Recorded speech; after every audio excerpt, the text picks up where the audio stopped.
Louvado seja o nome de nosso Senhor Jesus Cristo.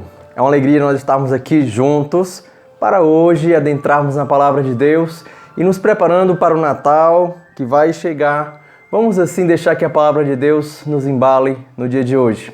Eu convido você a escolher um cantinho reservado para que assim, por alguns minutos, tomando a sua Bíblia, a gente possa ter assim esse momento muito especial com a Palavra de Deus. Vamos invocar assim a Santíssima Trindade e fazer com que o Senhor possa nos conduzir no dia de hoje. Em nome do Pai, do Filho e do Espírito Santo. Amém. Vinde, Espírito Santo, enchei os corações dos vossos fiéis e acendei neles o fogo do vosso amor. Enviai o vosso Espírito e tudo será criado, e renovareis a face da terra. Oremos. Ó Deus, que instruíste os corações dos vossos fiéis com a luz do Espírito Santo, fazei que apreciemos retamente todas as coisas, segundo o mesmo Espírito, e gozemos sempre de suas consolações. Por Cristo, Senhor nosso. Amém. Você pode respirar profundamente, se preparar para iniciar a nossa leitura orante de hoje, que está no capítulo 7 do Evangelho segundo Lucas, versículos de 19 a 23. Então, repetindo, tomando sua Bíblia no Evangelho segundo Lucas, capítulo 7, versículos de 19 a 23. O Senhor esteja convosco. Proclamação do Evangelho de Jesus Cristo, segundo Lucas. E os enviou ao Senhor para perguntarem: És tu aquele que há de vir ou devemos esperar outro? Eles foram ter com Jesus e disseram-lhe: João Batista nos mandou a ti para perguntar se tu és aquele que há de vir ou se devemos esperar outro. Naquela ocasião, Jesus havia curado a muitos de doenças, moléstias e espíritos malignos e restituído a vista a muitos cegos.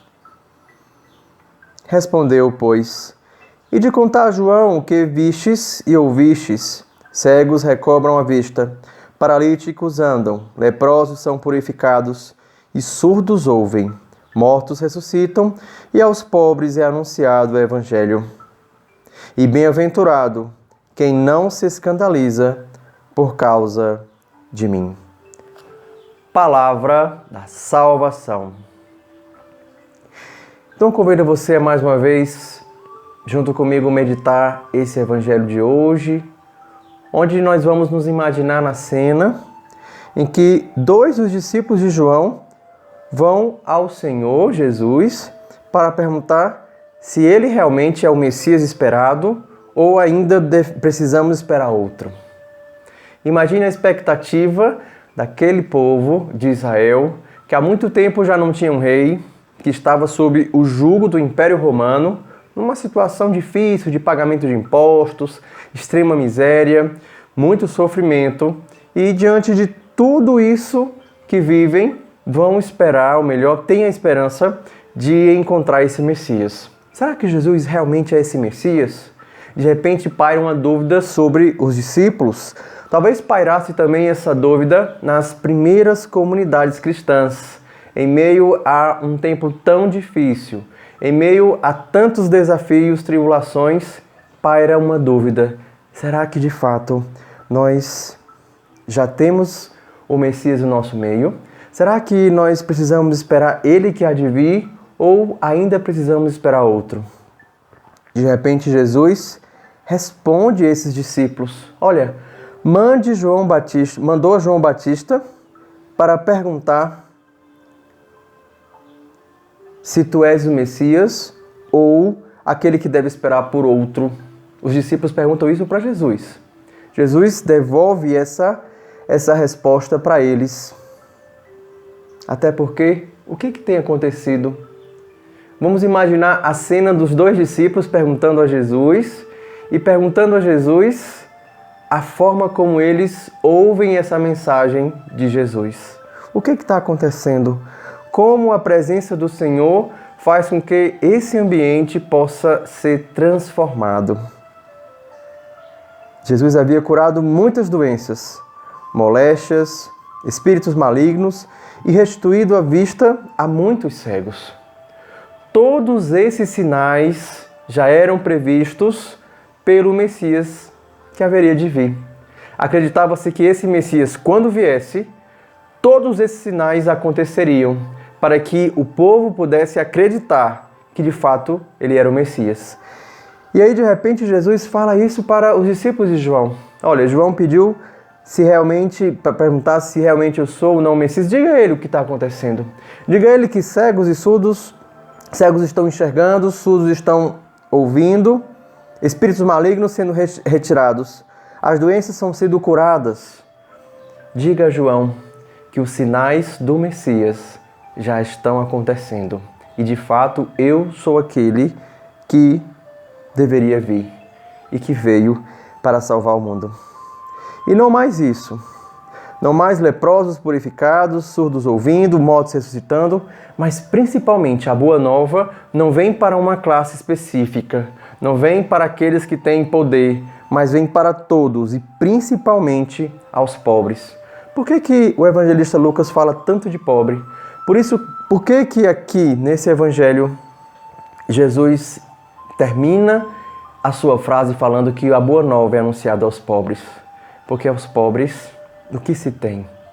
Era a única esperança para os pobres, já que ninguém era por eles, era mais do que nunca, mais do que qualquer um. Os pobres estavam ansiando a vinda desse Messias, porque ao ouvir esse Messias, os pobres realmente iriam experimentar alguém que era por eles, alguém que os salvaria. E meditando em torno de tudo isso, vamos deixar que essa palavra venha tocar o nosso coração. Nós estamos nos preparando para o Natal que há de vir, nessa terceira semana do Advento. Já já o Natal está às portas. Muitas vezes essas dúvidas que pairavam sobre o coração dos discípulos de João também pairavam e pairam sobre o nosso coração. Em meio a tantos desafios, em meio a tantas dificuldades que nós passamos, muitas vezes vem a dúvida: será que Jesus está ou não está comigo? Será que Ele virá mesmo ou não virá? Será que essa vinda não poderia transformar essa realidade que nós estamos vivendo? Quais são as dúvidas que pairam no seu coração? Quais são as inquietações que pairam no seu coração? Assim como os discípulos foram até Jesus e perguntaram, passamos também nós essa pergunta ao Senhor. És tu, Senhor, que há de vir ou devemos esperar outro? Quais são os outros Messias ou quais são os outros falsos Messias que muitas vezes esperamos, mas que de repente não são respostas para as nossas inquietações? Vamos confiar nossas inquietações ao Senhor. Deixar que essa palavra toque o nosso coração e faça a gente perceber e questionar o Senhor em meio a tudo aquilo que sentimos. Perguntar ao Senhor: Jesus, como devemos te esperar, já que tu és o Messias que há de vir? Como preparar o meu coração? Como continuar preparando o meu coração para a tua vinda? Me faz perceber os teus sinais. Quais são os sinais do Messias na sua vida? Quais são as curas? Quais são as conversões? Quais são as doenças? Quais são as coisas pelas quais nós devemos ser purificados? Quais são os sinais do Messias na nossa vida?